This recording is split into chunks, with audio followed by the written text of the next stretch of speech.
1990s, Not Scary Farm really kind of started to get its legs, really almost grew up.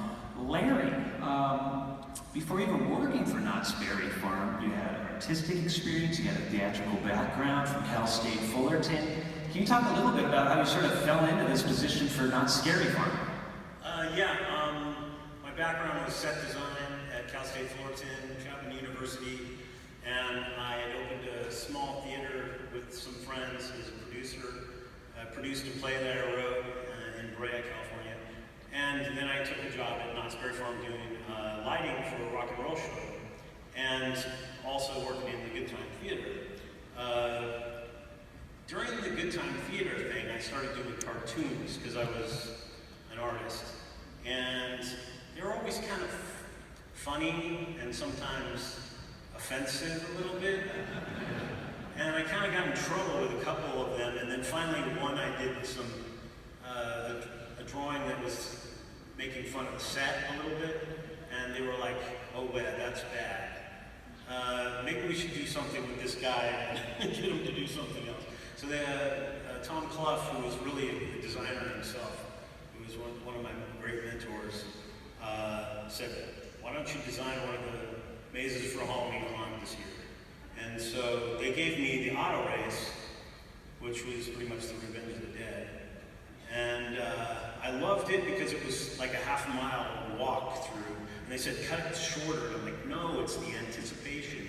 People walk for yards and yards before anything ever happens." And that's how I kind of got started with the whole thing. I think with the riots people, we had pretty much locked up all the props, because a lot of times you'd find like a $350 skeleton painted orange fluorescent color, and I was like, wow. And then we tried that. On the next slide, there's a couple of the props that you worked on back then. Who is that guy? He looks younger.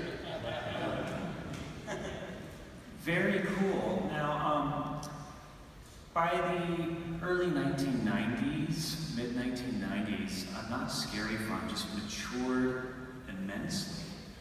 It sort of went through this sort of renaissance with iconic attractions like Larry the Vampire, the original Dominion of the Dead, Nightmares, Mother Goose's Scary Tales. Does anybody remember any of those mazes?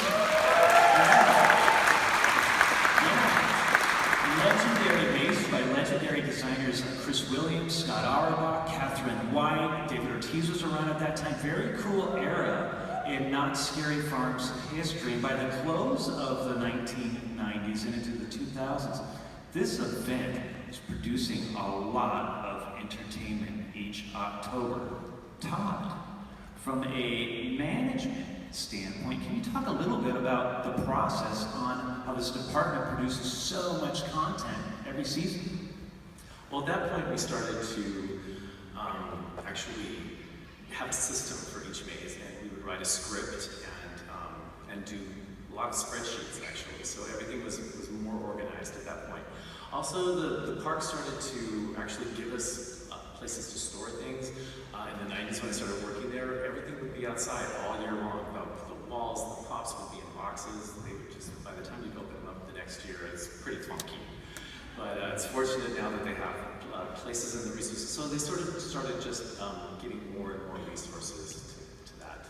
And the management was just delegating and doing lots of lists and keeping it organized, right?